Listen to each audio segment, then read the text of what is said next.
IMVU. Yo, y'all remember this? I'm old.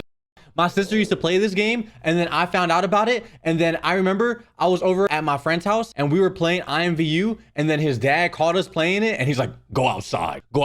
And I was in bed with another, but it probably wasn't even it was probably like a grown-ass man on the other side of the screen, but I was a kid at the time, and I didn't know. It was a grown-ass man. It was crazy. It was insane. So this is IMVU is insane. Let's watch this. I'll shut up.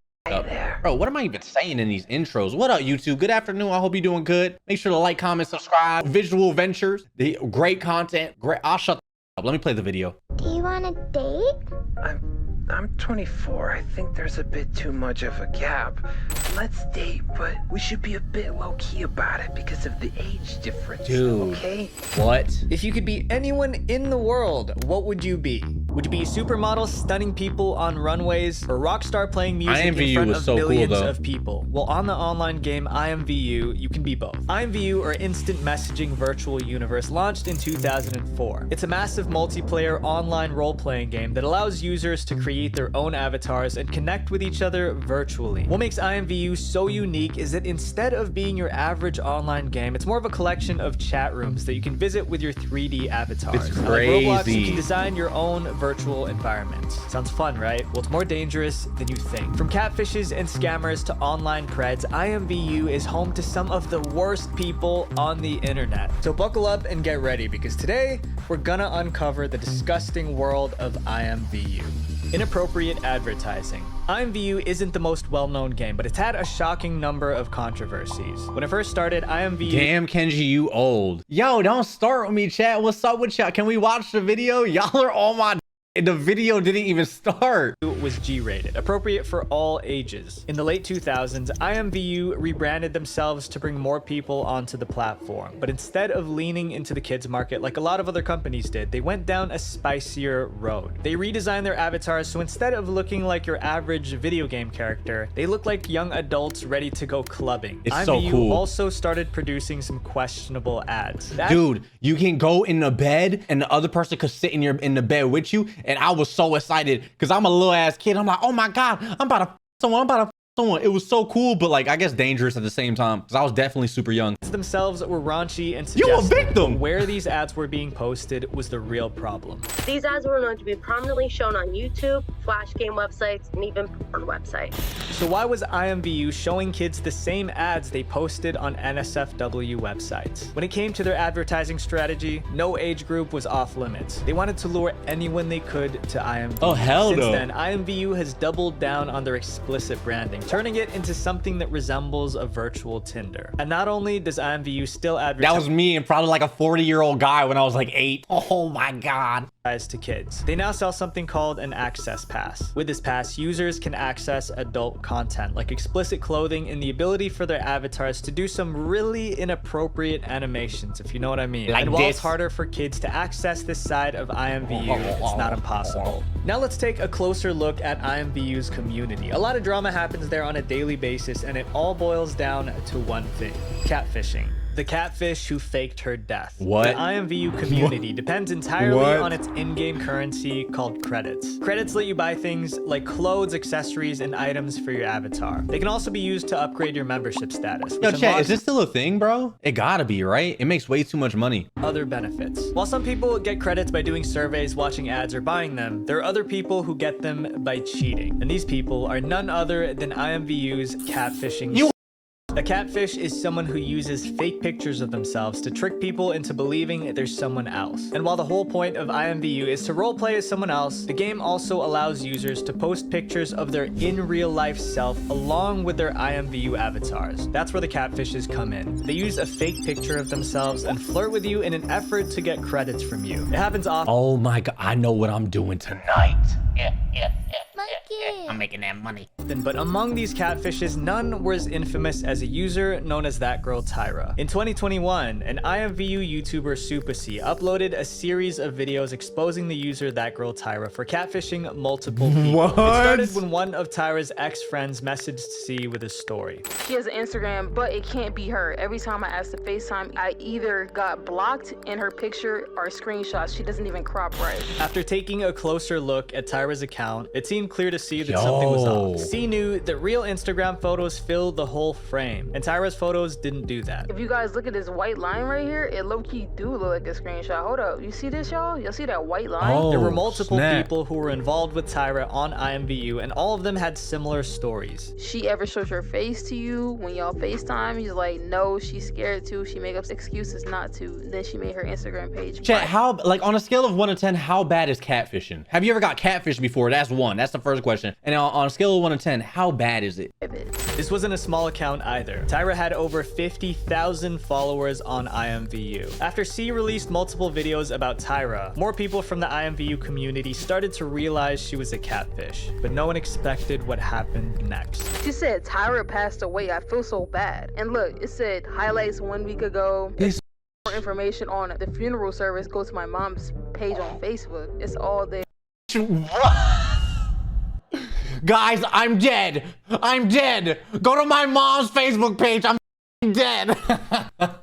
Tyra's page was taken over by a member What? of her family, saying that Tyra passed away. It was a shock to the IMVU community, especially to C. They even shared Tyra's obituary and her gravestone. If this all sounds suspicious to you, you're right. It was a fake gravestone. Tyra faked her death. If you look closely, you can see that whoever wrote the fake engraving spelled "you're" wrong. I doubt stonemason would carve a grave with basic errors like that. But the story doesn't end there. Tyra took her lie to a whole new low. Super Oh C my God. researched the number listed on Tyra's alleged obituary, and it linked back to a real mortician in Tennessee. She couldn't find Tyra's death anywhere on the website, but what she did find was an obituary belonging to a young woman, Maya Maria Taylor. Now that's up. You're using someone's real. That's up, chat. That's bad. Catfishing, sure. Go ahead, make your money. You know, you little harlot. But that's crazy. Sure enough, Maya's obituary There's no had the respect. same design as Tyra's. And when C put them side by side, she made a sickening discovery. Tyra had copied her own image over Maya's obituary. Yo. You can see her tassel right here. And then you can see her hat right here. Now look even Yo. deeper. You see her eye right here? Check this out. You can see her eye right through the shirt, bro. And the story gets worse. Maya tragically foul. lost her life in a drive-by incident at a local McDonald's. According to Tyra's so-called up. family, Tyra died in the exact same way in the exact same place. Filmed the local news coverage of Maya's passing and posted it on their Instagram story, pretending it was about Tyra. Since then, Tyra vanished from Wow. IMVU. But as weird as this story is, there are darker secrets lurking in the corners of IMVU. You're Because weird. one of the most Weird ass. IMVU isn't about the people themselves, it's about the virtual rooms they create. So let's take a look at some of the most twisted places on IMVU. The most twisted IMVU rooms. Whenever a game lets users create their own content, some people are always gonna make weird, inappropriate stuff. Dude, I would make the biggest. I mean, huge, ginormous, like the bigger than me, and I'd walk around with it and be like, "Hey, girl, you want some of this?" We've seen it with Roblox and VR chat, and IMVU is no different. I mean, we've seen the way they advertise the game. IMVU is full of NSFW content. A lot of rooms on IMVU have private areas specifically made for NSFW purposes. Combine that with the Access Pass, which gives users the key to spicy content, and anyone can act out their dark fantasies. And not all people try to hide their fantasies. IMVU has developed a reputation as an inappropriate game because people act out these fantasies on public servers in front of everyone. Since IMVU allows Now users what? as young as 13 to make an account, this is especially disturbing. But these private rooms don't even come close to being the worst Someone said you could be a stripper in IMVU. Dude, I'll be doing dances. I'll be like, "Give me my credits. Woo, look at my titties. Woo." Bro, I'll be going crazy. part of IMVU. In the game, roleplay is taken to a whole new level. Ew. The most popular kind is family roleplay, where players can create their own virtual families. You'll see grown adults pretending to be toddlers and teenagers. They'll even create avatars specifically made to roleplay as children. And it gets weirder. There are IMVU maternity clinics where people can go to give birth to IMVU children. While most people roleplay for fun, not all Bro, roleplays are what? lighthearted. On IMVU, there are people who roleplay some of the most horrific parts of our world's past. Some people reenacted slavery. These are rooms based on southern plantations, filled What? with cotton fields, and other racial stereotypes. You lot, like, all right, pack it up. We're done. We're done with the IMVU. People go into these rooms to live out a fantasy of being a slave owner. There are also real graveyards on IMVU. By real graveyards, I mean there's no roleplay involved at all. These graveyards are dedicated to actual IMVU users who passed away in real life. That's kind of cool. That's kind of cool. Obviously, like, no, what the f. No, bro, like if I'm playing a game and I die, bury me in the game too. I'm there forever, bro. That's cool. Pack it up. Is that not cool? If I play like VR chat 24/7, put a statue, I'm like this. Aww. You know, that's kind of nice, no? Sometimes users will make graves dedicated to people outside of IMVU, including pets, children, and even miscarried babies. Okay, that's These graves have insane. pictures of the IMVU avatars or the persons that have been deceased. That is. So let's step away from the IMVU Never game for a mind. minute and take a look at one IMVU user whose disappearance in real life made the media go wild. This person's name is Anne-Marie Squires, the IMVU user who went missing. In 2010, IMVU played a major part in a Where'd she missing go? person's case. Anne-Marie Squires was a mother living in the UK. According to her brother-in-law, Anne-Marie was very normal and bubbly. She and her partner Andrew were living happily together, but all that changed in May of 2010. On May 13th of that year, Anne-Marie was spotted by a security camera boarding a train. This would be the last time anyone saw Anne-Marie. Soon after, her family reported her missing. The only clue that they had was a cryptic note that said she was going to stay with someone named Shin. No one knew who Shin was, but Anne-Marie's family had a theory. Did she try to elope for IMVU user? Is that what the? This is true crime. Believed that Shin was someone Anne-Marie met on IMVU. Anne-Marie's family claimed that in months prior to her going missing, she spent most of her time on this weird chat room game. According to multiple news outlets, the family believed that Anne-Marie was becoming addicted to the game. Her son Andrew said, "It did seem that it became almost like an addiction, that she had to be on the site. Having spoken to her partner, he said she was on it every day, so I guess it could be like a compulsion." Chat, don't e-date. If you watch it, don't do that. Anne-Marie was constantly fighting and arguing Don't with her do it. partner over Don't how much do it. time she was spending Don't on the do it. computer playing IMVU. Based on these two pieces of information, it seemed likely that Anne-Marie was talking to someone from IMVU, and maybe even cheating on her partner with them. It's possible Crazy. that during the hours she spent on IMVU, Anne-Marie was talking to this mystery person named Shin. For Taking a girl to the. If my gets taken to an amusement park in IMVU, that's at least 6 bodies. You heathen! That would hurt more than actually getting cheated on.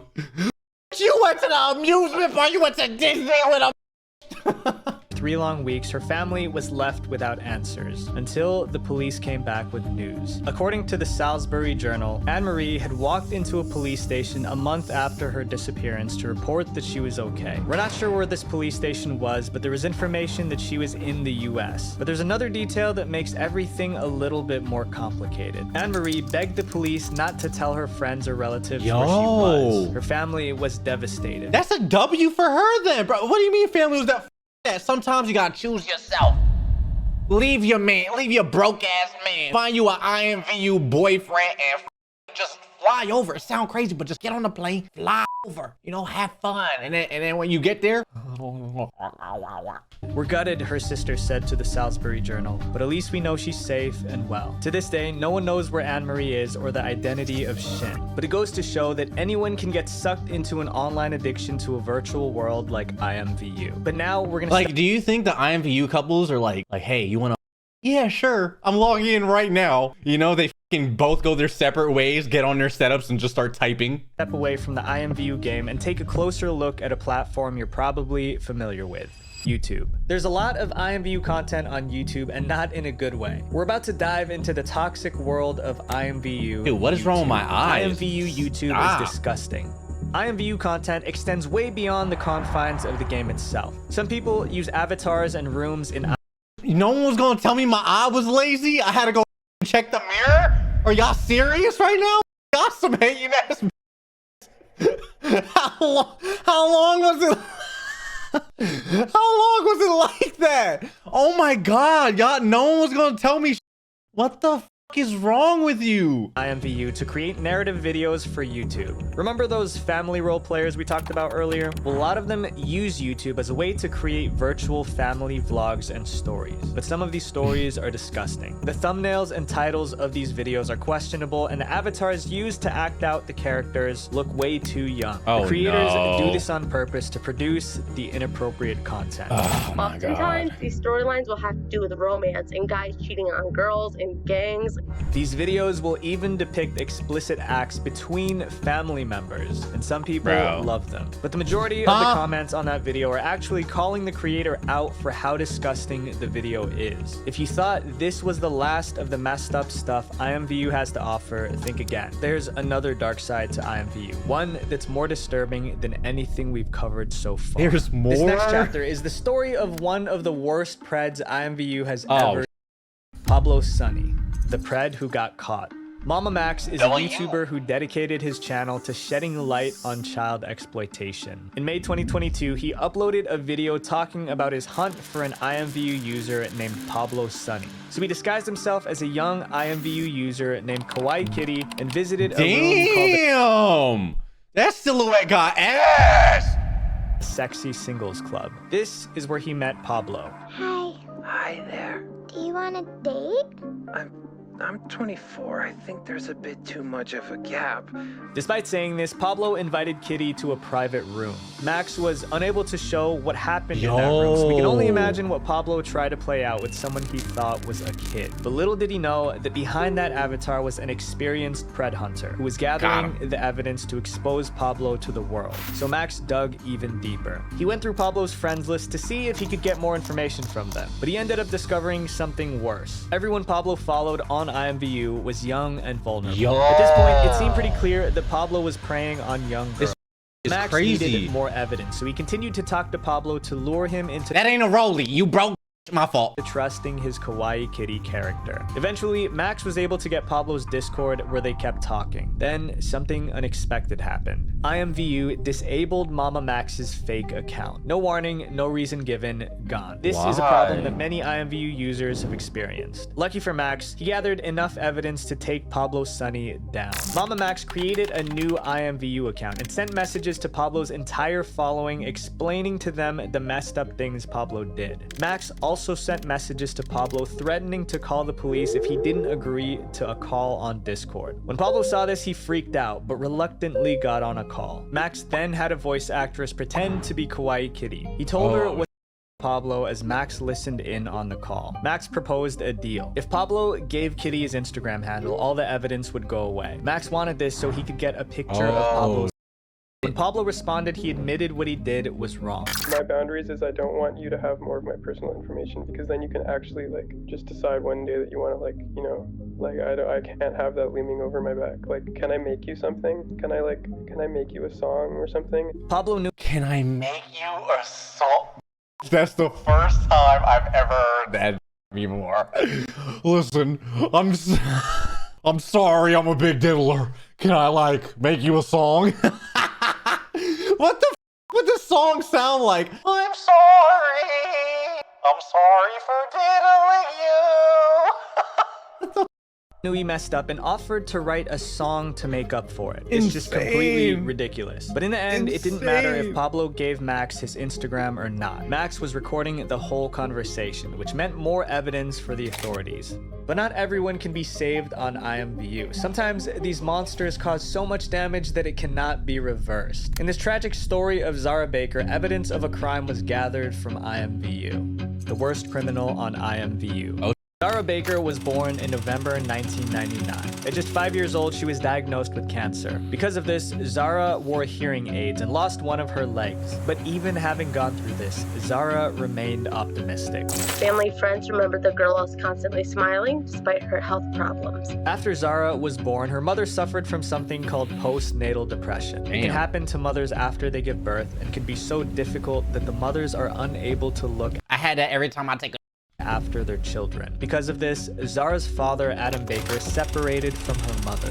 In 2008, Adam met a woman named Elisa Fairchild on IMVU, and the relationship became serious quickly. Adam and Zara moved to the US so that he and Elisa could get married. It was a picture-perfect family until 2010. On October 9th, 2010, at 5:30 a.m., Elisa called 911 to tell them that Zara had been kidnapped. She was missing from the house and a ransom note had been left behind. 1 million?